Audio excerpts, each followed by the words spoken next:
This is Nightly Business Report with Tyler Matheson and Sue Herrera. Low prices, falling stock. Walmart shares are off 19% this year, and today's profit report and forecast won't help them rebound. What's ailing the world's largest retailer, including one thing merchants never like to talk about? Buying spree. A smaller bank has a big appetite for acquisitions, and its deal today could spark more within the industry. Powering the future, what one company is doing to make sure the lights stay on in your home. Tonight, the second part of our Big Fix series, focusing on our aging energy grid.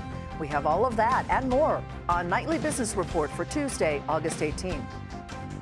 Good evening, everyone, and welcome. Trouble in aisle 6. Walmart is in a slump, a big one. The Bentonville behemoth reported a drop in second quarter profit. It missed Wall Street's earnings estimates and said growth for the full year will not be as strong as it thought. On the bright side, more shoppers are shopping at Walmart here in the U.S., and they're spending slightly more. But costs are rising faster. Today, investors sent shares of the Dow component down more than 3% to a 52-week low, making Walmart the worst performer on the Dow Jones Industrial Average for the day. Courtney Reagan has more on the company many consider to be a barometer of the consumer economy. While Walmart's U.S. comparable sales improved for the fourth straight quarter and store traffic also increased, it wasn't enough to keep the retailer from significantly lowering its full-year earnings guidance.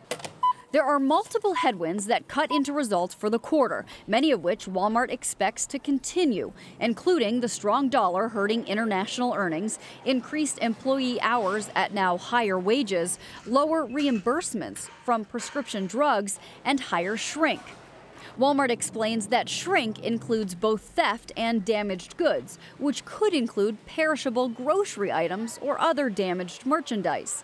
The retailer is working to rectify it, but says it may take 18 months.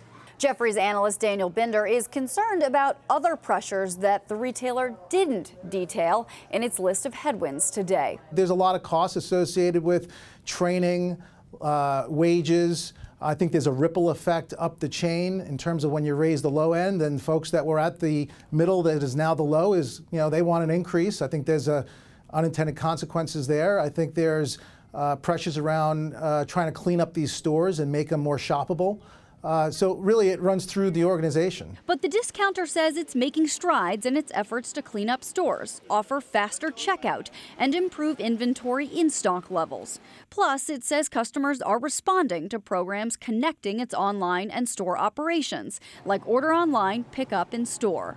They're doing the things that they need to do to make sure they win with the consumer, and ultimately they'll manage their way to better earnings. Still, returns on capital, the way they calculate it, were still 16%, very healthy by any which way you want to measure it. But compared to expectations, which is what we all look at in the very short term, it's a disappointment. But that's where the opportunity lay for investors who are willing to be a little bit patient. But asking for patience is a big request for Walmart right now. Shares are down 20% year to date. The retail index is up 20% in that same time period. For Nightly Business Report, I'm Courtney Reagan. It was the opposite story for Home Depot. That Dow component reported better than expected revenue and earnings met expectations. And it said profits for the full year will be stronger than previously thought, making it the second time this year the retailer has raised its profit outlook. The company is being helped by a recovery in the housing market and Americans' willingness to spend on home improvement projects. That made the world's #1 home improvement retailer the top performing stock on the Dow, rising 2.5% to a 52-week high. Builders ramped up construction of single-family homes in July. Housing starts rose 0.2% last month to the briskest annualized pace in nearly 8 years. That sent home-related companies like Lennar, D.R. Horton, and Masco to multi-year highs. But new applications for building permits, considered a bellwether for future construction, fell more than 16%. And apartment construction, which has been on a tear, also declined. Home Depot's results in that positive housing data wasn't enough to lift stocks today. The Dow Jones Industrial Average snapped its 3-day winning streak as Walmart weighed, and investors watched a 6% drop in the Shanghai Composite overnight. By the close, the blue chip Dow index lost 33 points to 17,511. The Nasdaq shed 32, and the S&P 500 fell 5. A multi-billion-dollar deal in the banking sector. BB&T plans to buy National Penn Bank shares for almost $2 billion in cash and stock, and that sent the shares of National Penn soaring 16%. BB&T fell fractionally. The deal is part of BB&T's aggressive strategy to expand in the Mid-Atlantic region. But as Dominic Chu reports, it may also give way to more merger activity in the sector. Banking customers in Pennsylvania, New Jersey, and Maryland will soon have a new financial institution in their backyards. North Carolina-based BB&T Corporation just inked a deal to buy National Penn Bank shares for around $1.8 billion in cash and stock. The acquisition will help make BB&T one of the biggest deposit collectors in the state of Pennsylvania. It's growth, and the banking industry on the whole is struggling to find growth, and an acquisition heretofore has been fairly hard to accomplish because of regulatory headwinds. But it seems like that's changing somewhat, and you're seeing BB&T start to more aggressively pursue this inorganic strategy to jumpstart growth. While America's biggest lenders haven't been making a lot of these types of acquisitions, some of the medium-sized players are seeing opportunities. Smaller banks may become more attractive targets as regional banks look to expand their business footprint in new markets in an effort to grow revenues and profits. Deals the size of the one for National Penn might also be getting easier from a regulatory standpoint as well. I think the regulators have gotten comfortable with mergers. I know some of my peers disagree with that, but I think they're comfortable with mergers as long as the acquiring institution has invested in the systems, the processes, the corporate governances, approaches to be able to run a larger institution. If regulators really are becoming a little more open to deals, that may mean more potential takeover targets are in play. That puts some of these smaller banks on the radar for traders and investors. And some experts believe that more deals are on the horizon for the banking industry. It certainly seems that way. I mean, unsurprisingly, coming out of the financial crisis in 08 and 09, regulators had taken a very hostile view towards consolidation, in part because their view was that consolidation up to that point had led to some of the problems that resulted. But we're seeing now that somewhere below the $250 billion level, they're clearly much more open to deal making. Financials as a whole and smaller regional banks specifically have been outperforming the market as a group so far this year. The big question is whether or not they'll keep up that positive momentum given more potential merger and acquisition activity. For Nightly Business Report, I'm Dominic Chu. And now to Washington, where the government is proposing some changes for the oil and natural gas sector. The new rules issued by the Environmental Protection Agency would require companies to cut methane emissions by nearly half over the next decade. And the industry is already fighting back. Eamon Jabber is following the story from Washington. Good to see you, Eamon. So what exactly is the EPA proposing?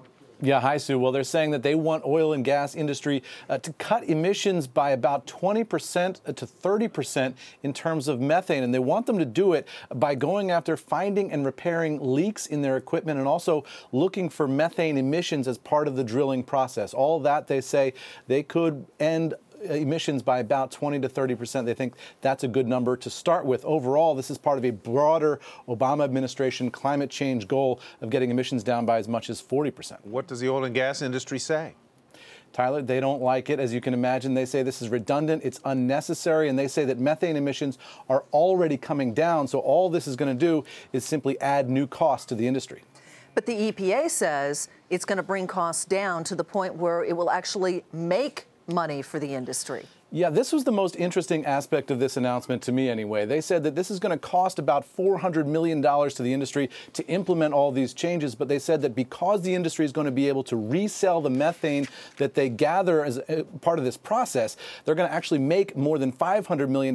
They say they'll net about $150 million in profit to the industry. The industry, though, says that's hogwash. They say if there was an opportunity here to make money, they'd already be doing it, and they don't want the EPA to tell them how to make money in this business. Does the executive branch have the power to impose these regulations on these companies? Remember a couple of weeks ago with the climate change stipulations, the states are going to sue. Yeah, they do. This is coming from the EPA, so this is an executive branch rule here. Now, the industry, obviously, as according to the regulatory process, they've had an opportunity to weigh in across the board. But at this point, this is the EPA saying this is what we want the industry to do, and the industry is going to have to go and do it. All right, Eamon, thank you, as always. Eamon Javers in Washington. And coming up, as the telecom industry undergoes a massive transition, is the way you buy a cell phone about to change forever?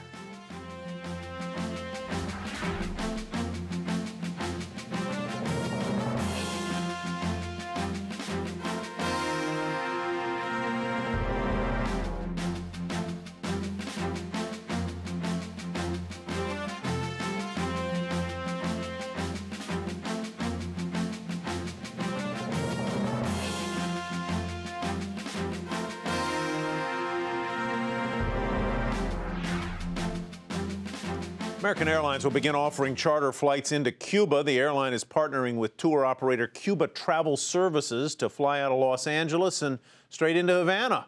The carrier says it's going to be the first to offer nonstop service from the West Coast to the island nation since travel restrictions were eased last month. Carnival Cruise Line said it received approval to begin travel to Cuba next year. Public safety is a multi-billion-dollar business and growing. And there are some well-known companies that are using new technologies to help law enforcement. Today, those companies gathered in Washington, D.C. to show off their latest products at the industry's biggest trade show in 7 years. And Hampton Pearson was there. First responder technology is now a $6 billion a year business. This week, nearly 6,000 public safety communications experts from across the country are in Washington, D.C. shopping for solutions. Everything from the next generation radios from Harris Communications, the smallest device with both digital and broadband capabilities. This is unlike any other product that's on the market today. From a portable radio product perspective, this product offers more connectivity, more audio capabilities, more RF performance, and a small form factor that first responders have not had before. But civil unrest and controversial police tactics in Baltimore, Ferguson, Missouri, and elsewhere have put the focus this year on law enforcement technology with transparency, including a state-of-the-art command center equipped with computers and software that can take a 9/11 robbery in progress call, match the location with surveillance cameras, and send snapshots to officers en route to the crime scene, all in a matter of minutes. I think this technology provides a lot more information than was ever before, and also provides the capability of you turning that information into actionable intelligence. And what it enables is the ability to have transparency. The future cop on the beat will have not only a body camera, but special glasses flashing instant photos back to a command post, as well as body sensors, tracking in real time what happens when the officer draws his weapon. The primary dilemma for local law enforcement: how do the humans manage all the data for both policing and protecting citizens' rights? With body cameras, it seems like a nice, tidy solution to the transparency problem. But when you start to break it apart, it does solve some of those issues, but it creates other problems. First responders around the country are actually testing a lot of this technology, but the real mission impossible may turn out to be the deployment. For Nightly Business Report, I'm Hampton Pearson in Washington. Bargain hunters out in force at TJX Companies, and that is where we begin tonight's Market Focus. The discount retailer, which owns Marshalls, Home Goods, TJ Maxx, the discount chains, reported better than expected sales growth, raised the full-year profit forecast. The company says it's benefiting from a cost-conscious consumer. Shares rose more than 7% today to $76.78. Dick's Sporting Goods better than expected profits this past quarter after it saw improved sales at its namesake stores and a smaller decline in sales at Golf Galaxy locations. The company also raised its full-year guidance slightly and plans to expand its offerings of athletic wear. Shares of Dick's Sporting Goods up almost 4% to finish at $52.61. And Target and Visa reportedly reached a settlement related to the massive data breach during the busy holiday shopping season in 2013. According to the Wall Street Journal, Target will pay Visa card issuers up to $67 million, and it follows the rejection of a proposed $19 million deal with MasterCard. Target shares ended the day up a little bit at $80.30. Visa shares were up to $74.47. Pharmaceutical company Omeros shares are surging today after reporting positive test results of a phase 2 trial of a treatment for a deadly form of blood clots. That trial involved 3 patients, all who showed positive reactions to that treatment. The news sent the stock up 72% to $25.03. BuzzFeed getting some extra cash today after NBC Universal announced a $200 million investment in the company. News comes a week after announcing a similar investment in Vox Media. NBC Universal, like CNBC, which produces this program, is owned by Comcast. Comcast shares ending the day down just over 1% to $59.69.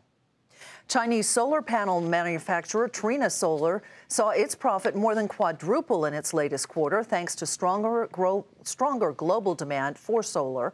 The company also raising its full-year shipment guidance by as much as 16%. Shares initially surging higher in pre-market trading and closed the day up more than 1% to $10.33. 2-year smartphone contracts seem to be going the way of the dinosaur Sprint, now the latest telecom company to ditch the contracts and the subsidies that make buying the smartphone cheaper. The move follows Verizon and T-Mobile, leaving AT&T as the only nationwide carrier to still offer those longer contracts. Sprint CEO Marcelo Claure says it's a way to keep up with the changing nature of business. The $199, that is a thing of the past. You know, the industry has changed. Consumers used to pay $199 for a phone, but they used to pay a much higher monthly fee. So I think one of the great things about the industry is we have unbundled it. Ackerman, senior editor at CNET, joins us now to discuss what this really means for you. And what everybody must be asking, Dan, is net, in the end, when I'm through with it, is it going to cost me more to buy a phone and operate that phone under a no-contract system than it did under a contract system with a subsidized phone? Yeah, I think at least your perception of what the phone costs is going to change, because for years we've trained people to think that these new phones, new fancy iPhones, they cost basically $200, and for that you get into this 2-year contract. So now they're getting out of that business. You have to buy the phone at full price, but guess what? You can also just buy the phone over 24 monthly installments, which kind of adds up to the same as having that 2-year contract. So they're changing how they're packaging everything, but I think to the end user, the differences are actually kind of transparent. Yeah, so it's basically not going to save consumers a sizable amount of money, but it's being marketed as a better plan for the consumer. You at least get more flexibility and you get more transparency into what you're actually paying for and what each part of your plan costs, including the cost for the phone. Now, year over year, you're probably not going to end up sending these phone companies less money in aggregate, because that's not really their business plan, to get less money out of you. Mm-hmm. They're going to try and get more money, I would suspect, generally, and the way they're going to try and get it is by raising data charges. But let me ask you this question, Dan, if I might.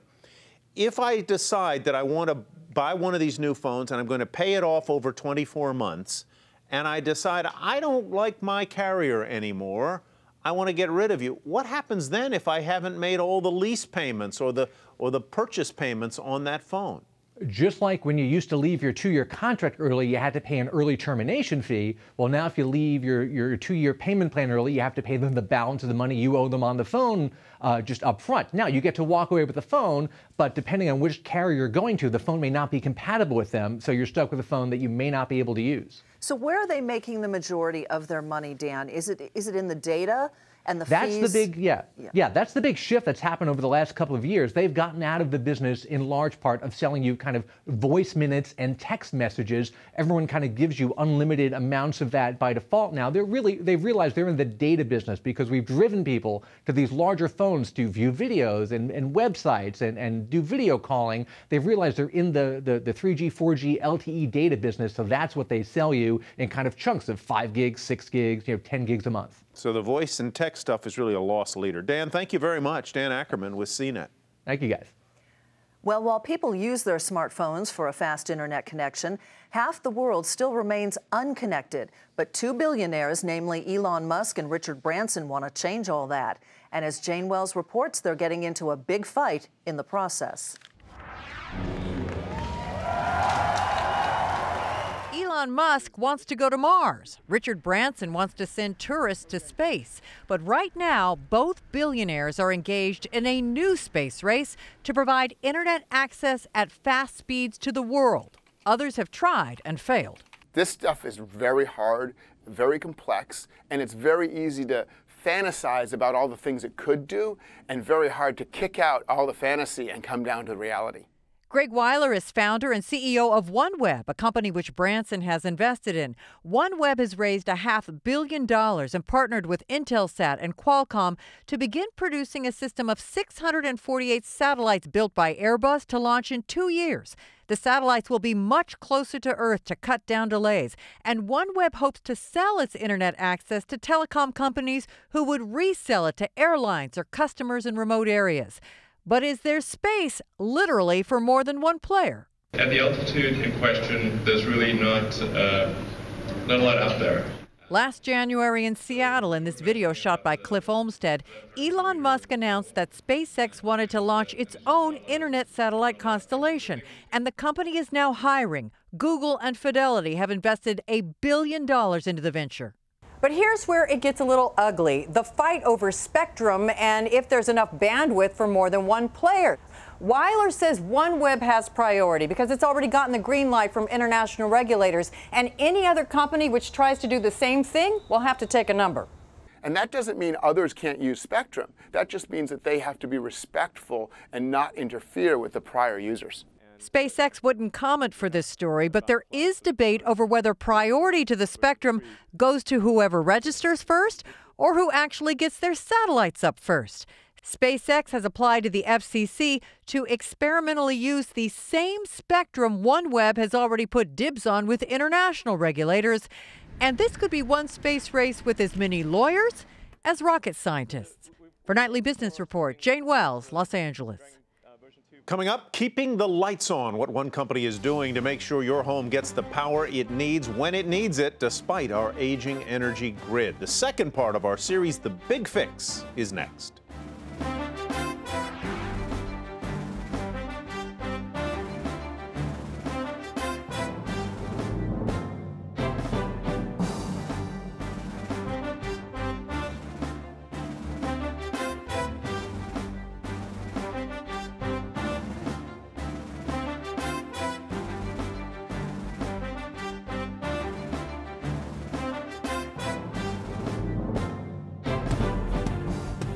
Here's a look at what to watch for tomorrow. The Consumer Price Index is due out, a key measure of inflation.